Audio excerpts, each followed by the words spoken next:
বন্ধুরা, আমাদের বোর্ডে যে বিষয়টা দেওয়া আছে সেটা দেখে অনেকেই আমরা বুঝতে পারছি যে কি আলোচনা আমাদের সামনে হতে চলেছে।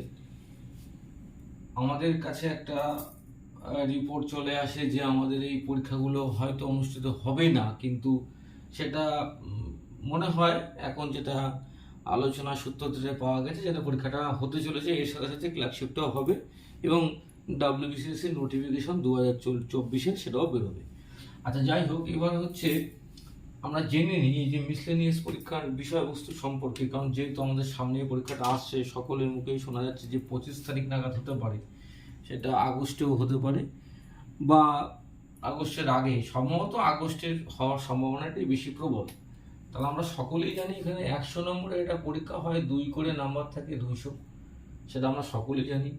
75 থাকে হচ্ছে জিকে আর 25টা থাকে হচ্ছে ম্যাথ। এইবার ওয়েটেজটা কিন্তু এখানে 25টা ম্যাথ আর 75টা জিকের মধ্যে কিন্তু 22টাই থাকে কিন্তু সায়েন্সের জিকে। এই 75টার মধ্যেই 22টা থাকে কিন্তু সায়েন্সের জিকে। তাহলে দেখো হয়ে গেল কত, 47। তাহলে সায়েন্সের ওয়েটেজটা বেশি থাকে, তাহলে আমাদের অঙ্কে স্ট্রং হতে হবে, সায়েন্সে স্ট্রং হতে হবে।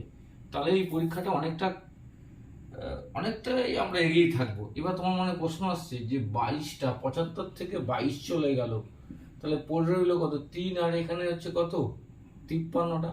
তাহলে এই 53টা কোশ্চেনের মধ্যে হার্ডলি মেরে কেটে ইতিহাস থেকে 8টা মেরে কেটে, বেশি না 8টা, মানে 2019-এর যেটা ট্রেন্ড ছিল সেটা থেকেই বলছি যে 2019-এ তোমার 8টা এসেছিল, ভূগোলে 5টা এসেছিল, ইতিহাস এসেছিল 8টা, ভূগোল এসেছিল 5টা, সংবিধান থেকে এসেছিল 5টা, আর কিন্তু সাধারণ জ্ঞান এবং কারেন্ট অ্যাফেয়ার্স থেকে এসেছিল 35টা কোশ্চেন। তাহলে হিসাব কি দাঁড়ালো যে আমার কিন্তু এই সাইডটা থেকে যে 47 নম্বর আমার মেরে এখানে আমাকে 20 পেতে হবে ম্যাথসে, আর এই যে 22টা জিকে মানে সায়েন্সের উপর জিকে দেয় আমাকে এখানে হার্ডলি 10 থেকে 15 পেতে হবে। এটা যদি হওয়া যায় তাহলে এখানে 35, তাহলে 35 দুগুণ কত, 70। এই 53টার মধ্যে আমাকে যে করেই হোক 30টা আমাকে করতেই হবে, তাহলে কিন্তু আমি একটা ভালো জায়গায় পৌঁছে যেতে পারবো। 30 দুগুণ কত আমার 60, দেখো তো কত হচ্ছে, 7 6 কত হয়, 7 7 14, এখানে আমার কত আসছে 6, মানে 130। আমি কিন্তু একটা সেফ জায়গায় চলে যেতে পারবো। ঠিক আছে, তাহলে এবার জানা যেতে পারে যে এই যে 22টা যে সায়েন্সের কোশ্চেন দিয়েছে, এটা মুসলাম 22টা যে সায়েন্সের কোশ্চেন দিয়েছে, এখান থেকে কি ধরনের কোশ্চেন বা কোথা থেকে কোশ্চেনগুলো বেশি এসছে। আমাদের যদি একটুখানি একটু মানে অ্যানালাইজিংটা বেশি করে করা যায়, সব কিছু কোশ্চেন অ্যানালাইজ করতে হবে। যদি অ্যানালাইজ করা যায় তাহলে আমরা বুঝতে পারবো যে কোথা থেকে বেশি কোশ্চেন এসছে। এবার তুই বলে রাখি, 2019-এর ক্ষেত্রে কিন্তু যখন সায়েন্সের কোশ্চেন বেশি এসেছিল, এটা ভাবা যাবে না যে 2018-এর ক্ষেত্রে কম এসেছিল। 2018-এর ক্ষেত্রে সেই অন অ্যাভারেজ 21টার মতন কোশ্চেন, এবার প্রতি বছর এরকমই থাকে। তাহলে এখানে পদার্থবিদ্যা থেকে 2019-এ ধরো পদার্থবিদ্যা থেকে মানে ফিজিক্স ধরলাম, কেমিস্ট্রি ধরলাম, বায়োলজি ধরলাম, এবারে কোথা থেকে কি কোশ্চেন আছে। 2019 সালে ফিজিক্স থেকে এসছে 5টা কোশ্চেন, রসায়নবিদ্যা থেকে এসছে 8টা কোশ্চেন, 9টা কোশ্চেন এসছে বায়োলজি থেকে। এইবার প্রশ্নটা হচ্ছে যে 8টা 9টার যে বিষয়টা বললাম, এটার উপর বেশি স্ট্রেন্থ কেন পড়ছে, আমি বারবার বলছি। তার কারণ হচ্ছে আমাকে কিন্তু 35টা কোশ্চেন দিচ্ছে কারেন্ট অ্যাফেয়ার্স এবং জিকে, এর মধ্যে সবটাই রয়েছে।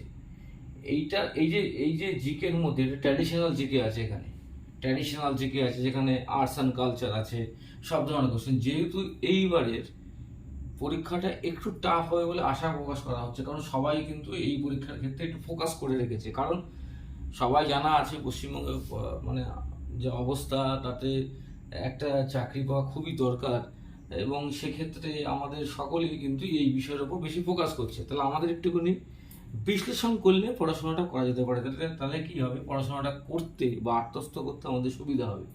তাহলে সায়েন্সের এই পার্টটার উপর আমরা ফিজিক্স, কেমিস্ট্রি, বায়োলজি এরকম, এটা তো 8 মানে কোশ্চেন এসছে, ইতিহাস ভূগোল আমরা যারা বিসিএস এর প্রিপারেশন নিচ্ছি, আমাদের বন্ধুগণ যারা নিচ্ছ, তাদের কিন্তু ইতিহাস ভূগোল পলিটি ইকোনমির ক্ষেত্রে কোনো সমস্যা হবে না, অনায়াসে কোশ্চেনগুলো নামিয়ে দিতে পারবে। তাহলে আমাকে ফোকাস করতে হবে কোথায়? ম্যাথসে, সায়েন্সে, আর এই যে 35টা কোশ্চেন যেখানে হচ্ছে ট্র্যাডিশনাল জিকে, তারপর হচ্ছে কারেন্ট অ্যাফেয়ার্স, এই যে বিষয়টা আছে এই বিষয়ের উপর আমাদের বেশি গুরুত্ব দিতে হবে। প্রতি বছরই এই ধরনের স্ট্রেংথের কোশ্চেন থাকবে, মাথায় রাখতে হবে কোশ্চেন। এবার তাহলে আমাকে কি কি করতে হবে এটা বোঝা গেল। এবারটা কি আসলো, ঠিক আছে? এবার তোমার মনে প্রশ্ন আসতে পারে যে এখান থেকে কি এই 35টা কোশ্চেন এসেছিল, এটা কি 35টাই আসে? এটা বেশিও আসতে পারে, কমও আসতে পারে, তবে 30-এর কম হবে না এইখান থেকে কোশ্চেন। তাহলে আমাকে লেভেলের কোশ্চেন করতে হবে এবং ভাবনা চিন্তা করে করতে হবে। তাহলে আমি এখন থেকে যেটা বিশেষ সাজেস্ট করবো, যেহেতু আমাদের সামনে পরীক্ষা চলে আসছে, আমার কিন্তু চ্যানেলে এই ধরনের কোশ্চেন আসতেই থাকবে, ঠিক আছে? বলছি আমি, তাহলে আমরা এই যে ফিজিক্স, কেমিস্ট্রি, এই যে বায়োলজির ক্ষেত্রে আমরা আগে 10 স্ট্যান্ডার্ডের বইটা ভালো করে শেষ করে নেব। এখনকার দিনে 10-এর বইগুলো কিন্তু খুব সুন্দর করেছে, বললে হবে না, অনেক ভালো ভালো বই করেছে এবং ওটা দেখতে হবে। 11-12 আমাদের দরকার নেই, মাধ্যমিকটা এখনকার দিনে যে বইটা বেরিয়েছে সেটা করলেই এনাফ। এবং তার সাথে যদি এনসাইক্লোপিডিয়া পড়া যায় আরিয়ান্তের, সেটাও কিন্তু করলে অনেকটাই এগিয়ে থাকা যাবে বলে আশা প্রকাশ করা হচ্ছে। এটা গেল এটা। আর হচ্ছে ম্যাথসের জন্য সব সময় বলবো আর এস আগরওয়াল, এটা ইম্পর্টেন্ট। এবার প্রশ্নটা হচ্ছে এখানে বেসিক যদি ক্লিয়ার থাকে তাহলে কিন্তু অনায়াসে 20টা অঙ্ক পারা যাবে, এই একটা বিষয়বস্তু। আর 35টা যেটা বললাম জিকে বা কারেন্ট অ্যাফেয়ার্সের ক্ষেত্রে, কারেন্ট অ্যাফেয়ার্স বেশি না থাকলে কিন্তু ট্র্যাডিশনাল জিকের কোশ্চেন থাকে। আমরা আরিহান্তের বই থেকে, তরুণ গোয়েলের পিছন থেকে যেগুলো ট্র্যাডিশনাল জিকের ওপর কিছু কোশ্চেন থাকে সেখান থেকে আমরা ফলো করব। এবং আমার চ্যানেলে এখন থেকে এর ওপর বেস করে অঙ্কের বিভিন্ন টপিক, মানে যে অঙ্কর ওপর বেশি করে কোশ্চেন দিয়েছে বা যে অঙ্কগুলো বেশি করে আসে বিভিন্ন পরীক্ষায়, সেটা একটা সামারি করে আমার চ্যানেলে কিন্তু পরপর আসতে থাকবে। একদিকে বিসিএস যেরকম আমরা আলোচনা করছিলাম ঠিক সেইভাবে চলবে, তার সাথে এইগুলো আমাদের আসতে থাকবে। তোমরা চ্যানেলটাকে সাবস্ক্রাইব করো এই ভিডিওগুলো পেতে, এবং লাইক করতে ভুলবে না, এবং বন্ধুদের মাঝে মাঝে কিন্তু তোমরা ছড়িয়ে দেবে, তাহলে সকলে এটা দেখতে পারবে। ঠিক আছে? তাহলে আজকে এইটুখানি, নেক্সট ভিডিও খুব তাড়াতাড়ি আসছে।